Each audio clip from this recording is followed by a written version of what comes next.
नहीं, डीएम को फटकार नहीं लगाई गई है। बस डीएम को ये कहा गया है कि आप ये जो लोग भी माफिया हैं उन लोग के ऊपर ईडी को लिखिए कि इस पे कोर्ट ने पूछा है। इस पे कोर्ट ने आज भी पूछा है कि आपने जो ये कार्रवाई की है उस कार्रवाई को आप लीगली किस तरह से डिफेंड करिएगा, इसके लिए रेडी होकर के आने के लिए कोर्ट ने कहा भी है। 19 तारीख के सुनवाई के लिए अगला डेट हुआ है। इसके अलावा कोर्ट ने हाउसिंग बोर्ड के वकील को बोला कि आप प्रिपेयर होकर के आइए कि सनसेट के बाद और सनराइज के पहले कार्रवाई नहीं करना है, तो फिर ये सब कार्रवाई कैसे हुई है। उसमें आदेश दिया गया south Bihar power distribution company को कि अगले डेट से पहले बिजली रिस्टोर करिए, और अगर नहीं करते हैं तो किन हालात में आपने नहीं किया है, इसके लिए आपको पर्सनल अपीयरेंस एमडी का यहाँ कराया जाएगा। पिछले दिनों पटना के नेपाली नगर में जिस तरह से अवैध कब्जे पर बुलडोजर चला था, देखिए उस वक्त माहौल पूरी तरह से तनावपूर्ण हो गया था।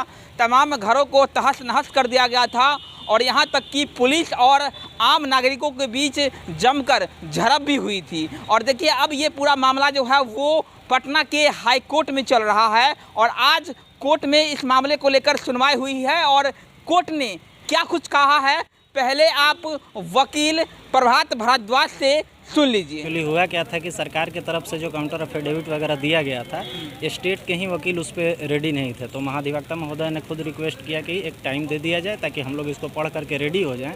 तो कोर्ट ने 19 तारीख का डेट दिया है। इस बीच जो प्रोग्रेस ये हुआ है कि जो थानाध्यक्ष की जो सूची मांगी गई थी वो कोर्ट में सबमिट कर दिया गया है और कोर्ट ने उसको अपने लिए रख लिया है आगे के लिए। उसके अलावा कोर्ट ने हाउसिंग बोर्ड के वकील को बोला कि आप प्रिपेयर होकर के आइए कि सनसेट के बाद और सनराइज के पहले कार्रवाई नहीं करना है, तो फिर ये सब कार्रवाई कैसे हुई है।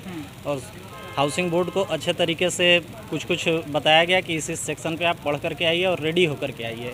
इसके अलावा पिटिशनर के वकील ने कहा कि बिजली पानी अभी रिस्टोर करने का जो आदेश था, तो अभी तक बिजली रिस्टोर नहीं हुई है, तो उसमें आदेश दिया गया south Bihar power distribution company को कि अगले डेट से पहले बिजली रिस्टोर करिए, और अगर नहीं करते हैं तो किन हालात में आपने नहीं किया है, इसके लिए आपको पर्सनल अपीयरेंस एमडी का यहाँ कराया जाएगा। उसके अलावा पटना डीएम को कोर्ट ने कहा, मौखिक आदेश में ही कहा, उसको लिखवाया नहीं गया है कि जो भी निराला कोऑपरेटिव वगैरह जो कोऑपरेटिव वाले हैं उन लोगों के ऊपर क्या कार्रवाई कर रहे हैं। कम से कम ईडी को चिट्ठी लिखिए उनकी संपत्ति के बारे में, क्योंकि मूल समस्या की जड़ वही लोग हैं। देखिए, दोषी कह पाना अभी चूँकि मामला न्यायालय में है तो किसी एक को दोषी कह पाना अभी मुश्किल है, लेकिन हाँ जिस तरह से वहाँ अतिक्रमण हुआ है ये निश्चित रूप से एक जाँच का विषय है कि हाँ किन परिस्थितियों में अतिक्रमण हुआ है और कैसे है सब। संडे का दिन ही क्यों चुना गया? संडे को किया गया जिस पे कोर्ट पे कहा? इस पे कोर्ट ने पूछा है। इस पे कोर्ट ने आज भी पूछा है कि आपने जो ये कार्रवाई की है उस कार्रवाई को आप लीगली किस तरह से डिफेंड करिएगा, इसके लिए रेडी होकर के आने के लिए कोर्ट ने कहा भी है।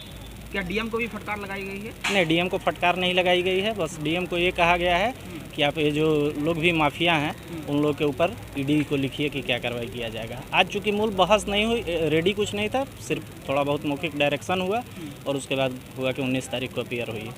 19 तारीख को क्या लगता है? 19 तारीख को कुछ फैसला आएगा? हाँ, 19 तारीख को निश्चित रूप से कुछ फैसला आएगा। डेट तो बढ़ सकता है, डेट अभी बढ़ सकता है, हो सकता है रिजॉइंडर के लिए कोई कुछ टाइम ले, लेकिन 19 तारीख को कुछ ना कुछ और डायरेक्शन आएगा कोर्ट की तरफ से। तो आपने सुना कि साफ तरीके से अब कोर्ट ने अगली तारीख मुकर्रर कर दी है और अब इस मामले में 19 जुलाई को सुनवाई की जाएगी। लेकिन कोर्ट ने एक और आदेश दिया है, साउथ बिहार पावर डिस्ट्रीब्यूशन यानी बिजली विभाग को आदेश दिया है कि 19 जुलाई यानी अगली तारीख से पहले ही उस इलाके में बिजली पहुंच जानी चाहिए, क्योंकि जब से ये घटनाक्रम हुआ है तब से वहां पर बिजली जो है वो पूरी तरह से कट कर दी गई है। और अब साउथ बिहार पावर डिस्ट्रीब्यूशन को पटना हाई कोर्ट ने आदेश दिया है। फिलहाल इस खबर में इतना ही।